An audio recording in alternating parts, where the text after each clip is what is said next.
The Travels and Adventures of Little Baron Trump and His Wonderful Dog, Bulger. Chapter 7, Part 1. Like all lovers of a roving life, I was not long in growing tired of the quiet ways and simple pursuits of the inmates of the old baronial hall. At times, I felt like an intruder when I caught myself sitting with eyes riveted upon the pages of some musty old volume of strange adventure in faraway lands, while the elder baron, the gracious baroness, my loving mother, and several cousins from the neighboring estate gave themselves up to the sweet pleasures of the fireside, feasting upon honey cake, drinking hot spiced wine, playing at draughts, dominoes, or cards, now chatting in the most animated manner of the trivial things of everyday life, now bursting out into uproarious laughter at some unexpected victory won at cards or at some fireside game. Silently closing my book and still more silently stealing away, I sought the quiet of my apartments, where, with no other companion save faithful Bulger, I gave myself up to the unrestrained indulgence in waking dreams of life in a storm-rocked ship, landings on strange shores, parleyings with curious beings, battling with the wild-visaged typhoon, or hurrying with sails close reefed and hatches battened down to gain a safe port ere the storm king's ebon chargers could rattle their hoofs over our heads. My dear mother, the gracious baroness, made extraordinary exertions to drive away my low spirits. Knowing my fondness for coffee cake, she suffered no one to make it for me except herself.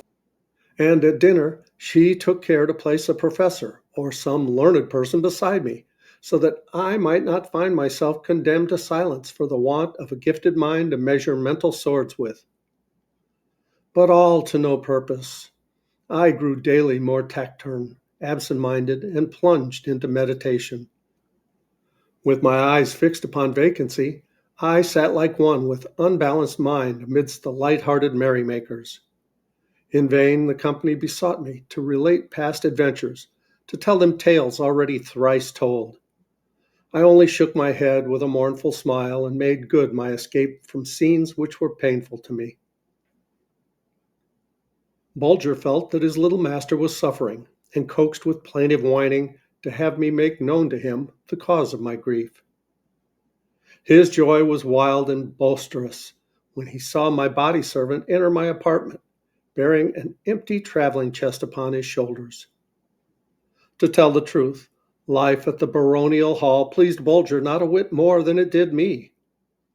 The house dogs annoyed him with their attentions, and he was wont to retire from the dining hall with a look of utter disgust upon his face when one of the family cats, in the most friendly spirit, drew near and tasted a bit of his dinner. All caresses, too, from other hands than mine, were distasteful to him, and although for my sake he would permit the gracious baroness to stroke his silken ears, yet any familiarity on the part of the elder baron was firmly but respectfully declined. The very moment I saw my chests placed here and there in my apartments, my spirits rose. I became like another being. The color returned to my cheeks, the gleam to my eyes, the old-time ring in my voice. From lip to lip, the word was passed. The little baron is making ready for another journey. From early morn to deepening shadows of twilight, I busied myself with superintending the packing of my boxes. It was a labor of love with me. I never was born for a calm life beneath the time-stained tiles of paternal halls.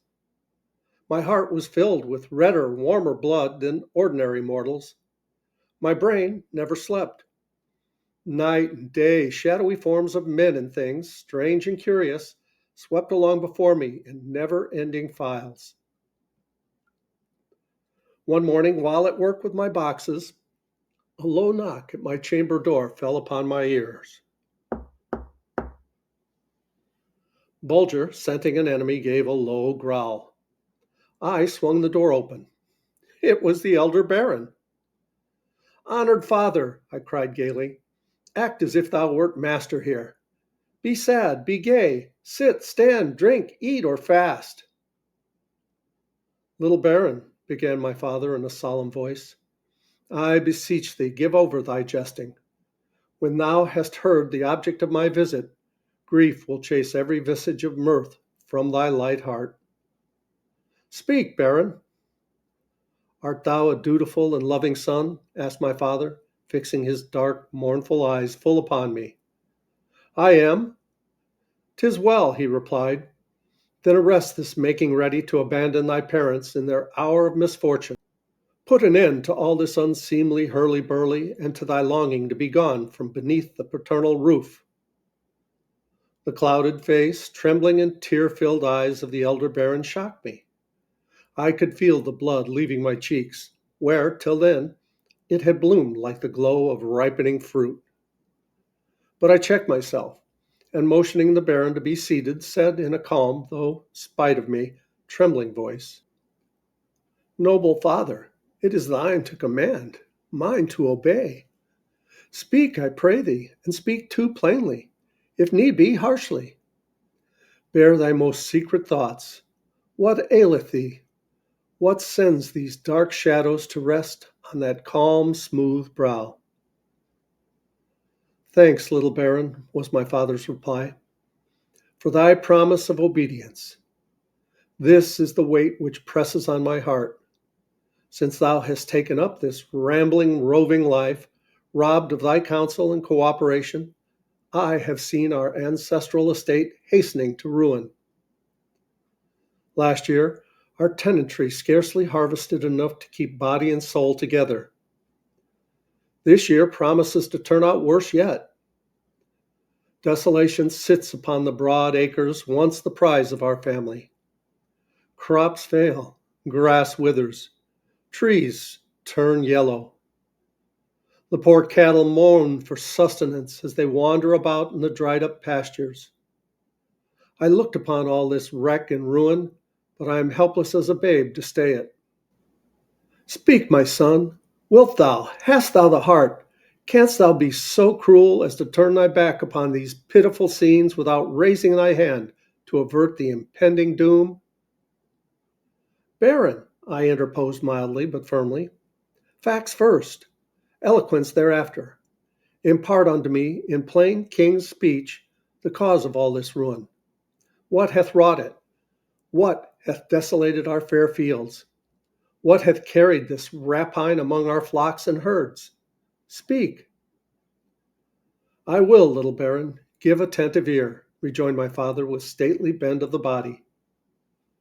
As ancient Egypt was visited with scourge and plague, so have been our ancestral acres.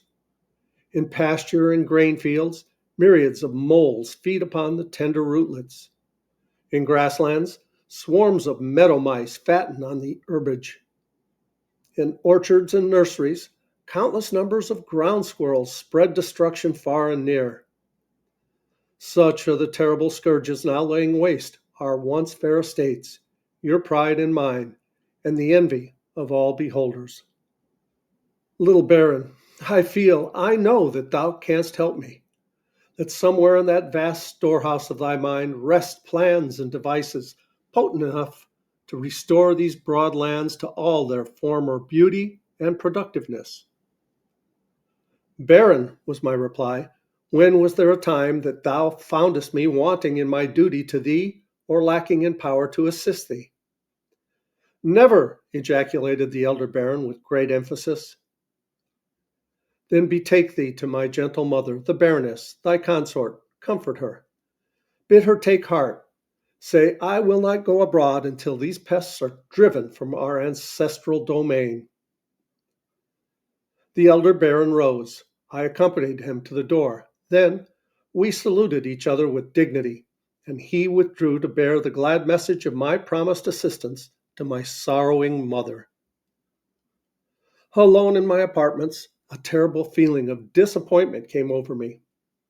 I felt that it would be useless to continue in my preparations to leave home in the face of these dire misfortunes now threatening my family.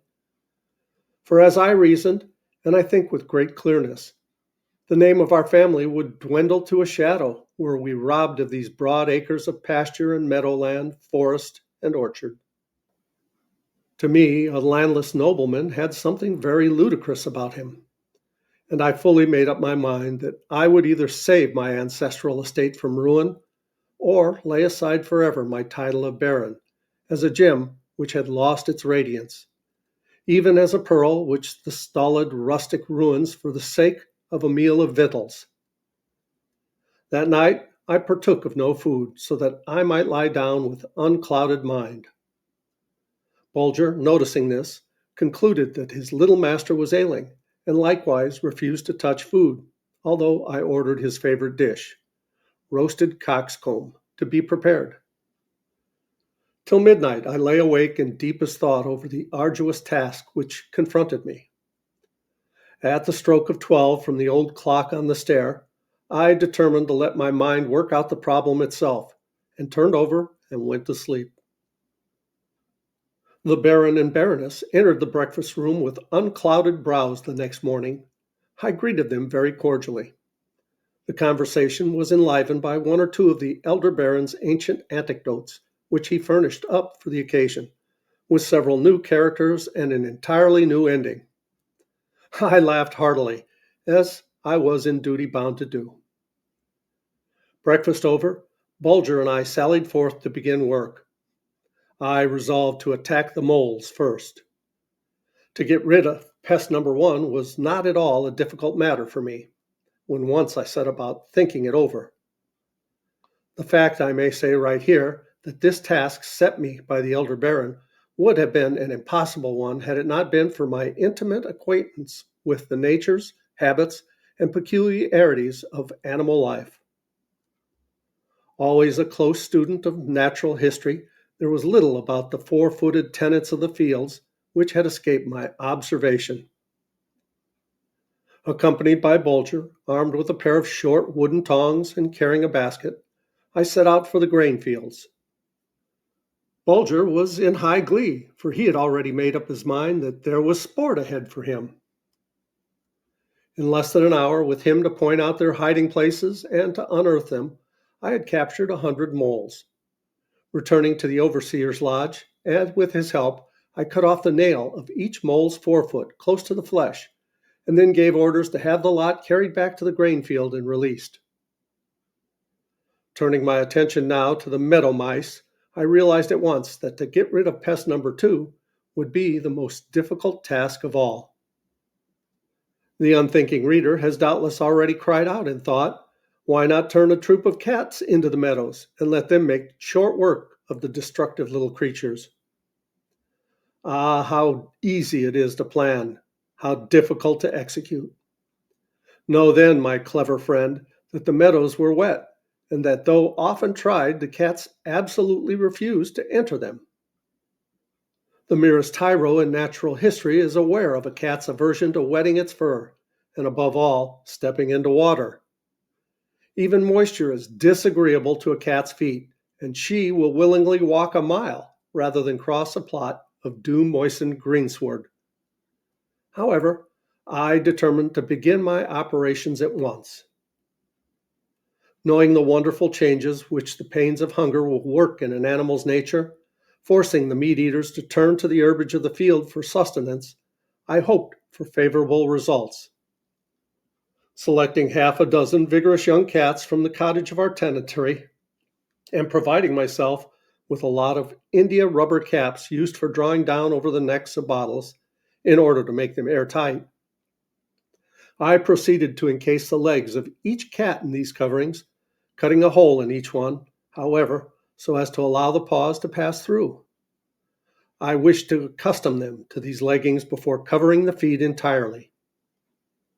My next step was to subject the cats to a 24 hours fast, after which I caused some of their favorite food, boiled fish, to be placed at the other end of a long room, covering the intervening space with long napped rugs, which were at first dipped into water.